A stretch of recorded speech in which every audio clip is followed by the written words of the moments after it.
Estate with Champions Real Estate Team here at Berkshire Hathaway Home Services Ambassador Real Estate Company. My name is Mark T. Wehner, the second team leader at Champions Real Estate Team. So every Wednesday we jump on over the lunch hour, kind of give you a quick rundown of the market over the last 7 days and see where we're at. So kind of same story, different dance here a little bit, going in the kind of numbers that we're looking at. Let it pull up here for you guys.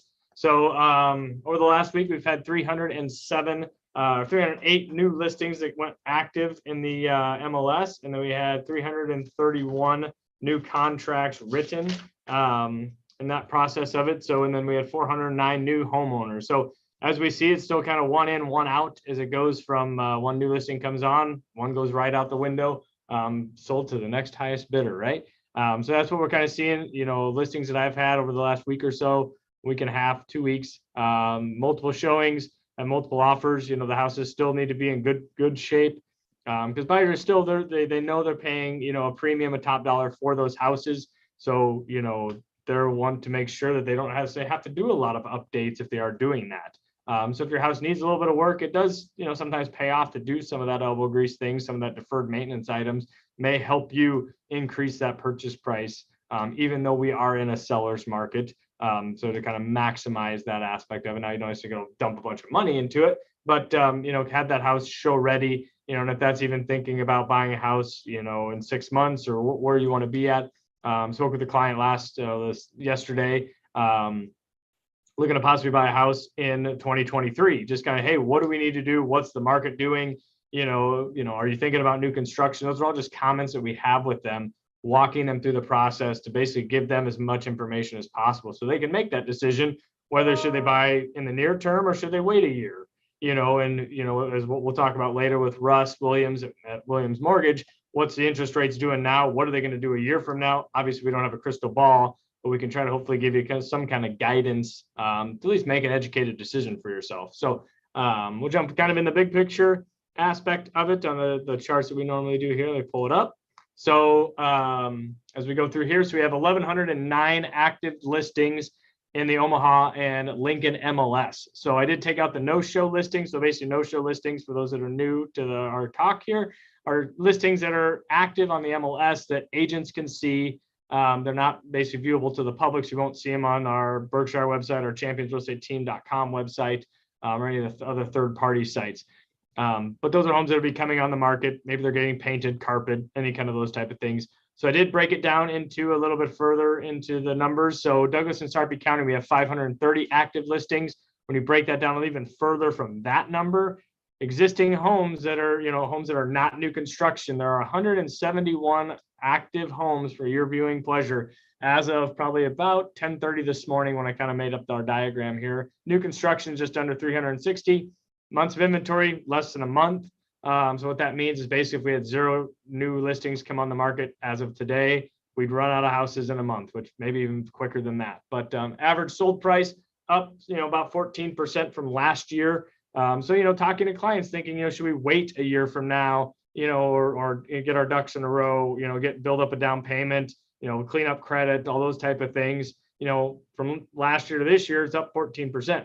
Now, if you're looking at new construction, obviously construction, you know, costs have risen, you know, between supply and demand, the supply chain issues, labor, all those type of things have been up about 30%, if not a little bit more. So waiting one more year, you know, could potentially cost you another 30%. So if you're building, you know, a $300,000 house, that's 90 grand, you know, in that increase, you know, and obviously incrementally as you go from there. So, and if we talk about interest rates going from, you know, 3.5 to 4.5 to maybe potentially 5, depending on where you're at. So every 1% increase, you see a 10% reduction in your purchasing power.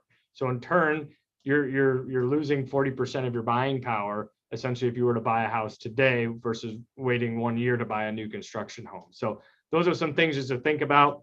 And for every about $1,000 that you go up or down on a purchase price or put down on a house, as far as from a down payment standpoint, affects your monthly payment by about $5.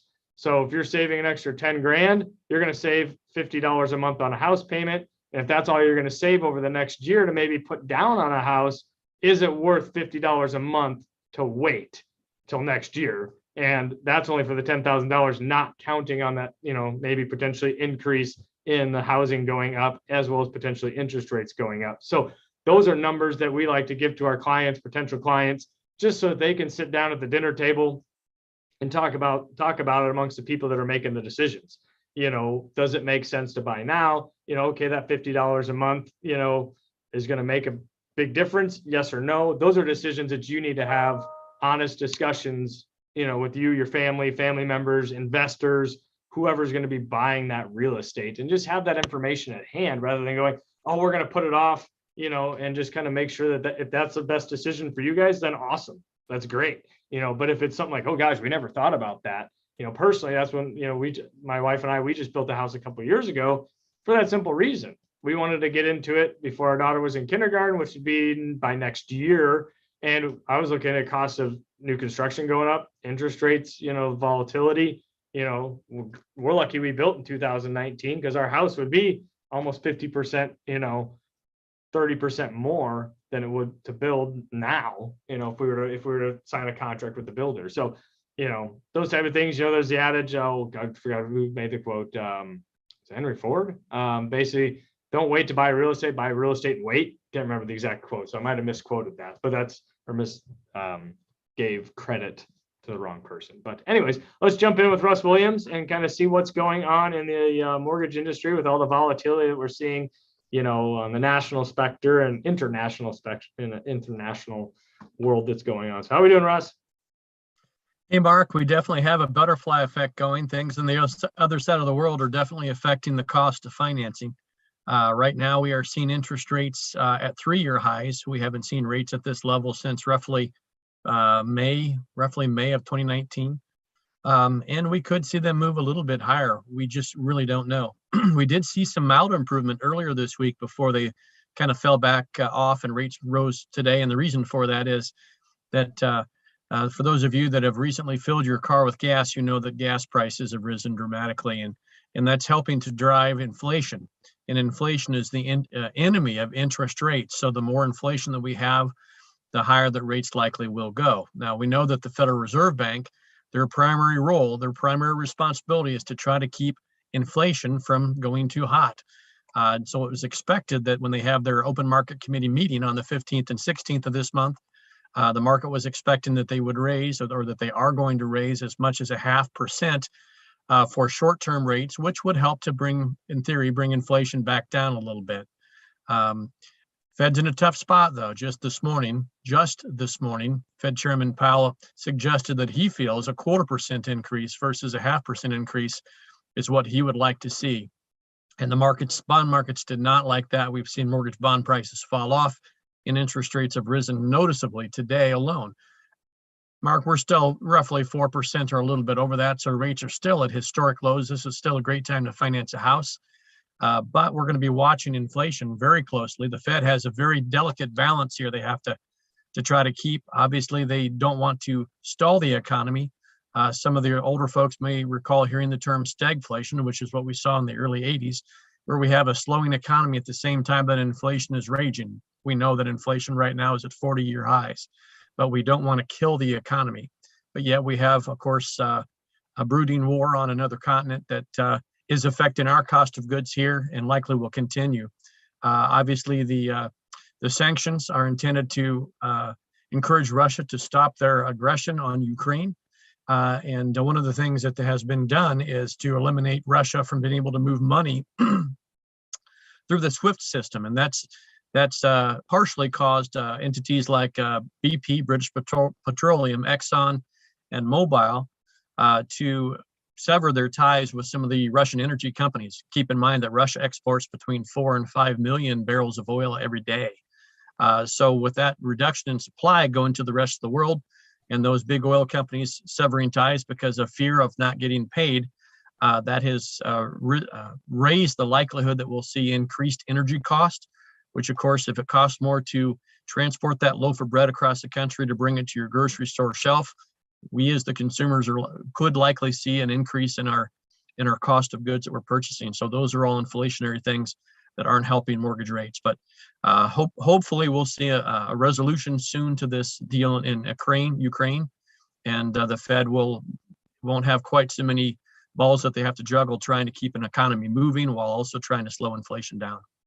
Yeah. So, I mean, I think, like you said, with the interest rates still being even at 4%, I just think that, the millennials out there they've been accustomed to having low interest rates, 2.5 to 3 to, even up to 4 seems outrageous. When I bought my first house in 2006, it was like a 6.25% interest rate in 2007. So we aren't very far off from that. I'm 40 years old, so it's not that long ago that we were seeing those little higher rates. And over the last 40 years, the average is about 7%.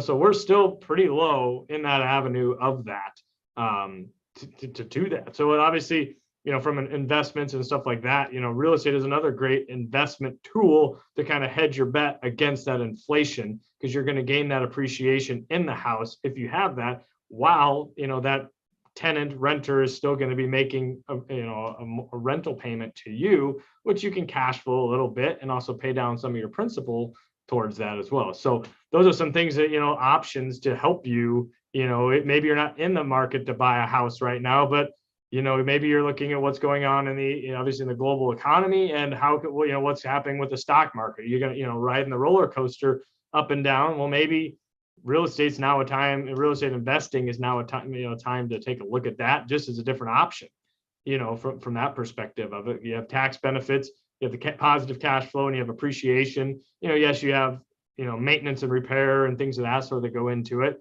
but those are all tax write-offs that at the end of the year, you can look at it and take advantage of those. So that's just something to kind of keep it, it all kind of just what type of vehicle you want to encompass, in your investing and in that aspect of it. So you can kind of help hedge some of that inflationary, turbulence, I guess, if you want to call it that. So, but yeah, I don't want to, I can sit here and talk, I can sit here and talk for a couple hours, but we just want to kind of keep the video short. So we really appreciate you guys jumping on. Just kind of a heads up, we have our Easter egg hunt that I'm getting the save the date flyers out there, April 9th. So it's the Saturday before Easter. It'll be out Walnut Grove Park, about 150th, if I remember, 151st and Q Street, kind of right by Millard South High School, just on the north side of Q. So I have Easter Bunny there. I think I'll be stuffing about 2,000 Easter eggs, candy, and all that kind of fun stuff. We'll have baskets, find the special Easter eggs. So mark that on your calendar. So just a little over a month from now, just put it on the radar. So hope to see you guys out there. And as always, if you have any questions about real estate, we're here to help. Like we said before, our goal, we're talking to clients that are almost a year and a half out before they may even want to get into a house, but doesn't make sense now, doesn't make sense later. So give you that information of how we can help you. That's our goal here at Champions Real Estate Team, is to coach and educate you, through that process, so that you become a wealth of knowledge on the real estate market, and what's going on. So rather than just having somebody lead you blind, oh, you like the house? Great. Let's sign the contract. Talk to Russ. Okay. You got a loan. Great. Boom, bam. You got a new house. Well, does that make sense for you? So it's just, we like to give you a full education in what's going on and why you're doing what you're doing. So anyways, appreciate you. And Russ, thank you again for jumping on. And like I said, if you have any questions, comments, reach out to us, 402-672-7670. And I believe Russ is 402-290-8936, if I remember right. He's not even on the screen. I can remember it. So, but anyways, if you have questions, give us a holler, and we'll see you guys next week, and enjoy the nice weather. It's supposed to be 75 or so out there today. So take care, and we will talk to you soon.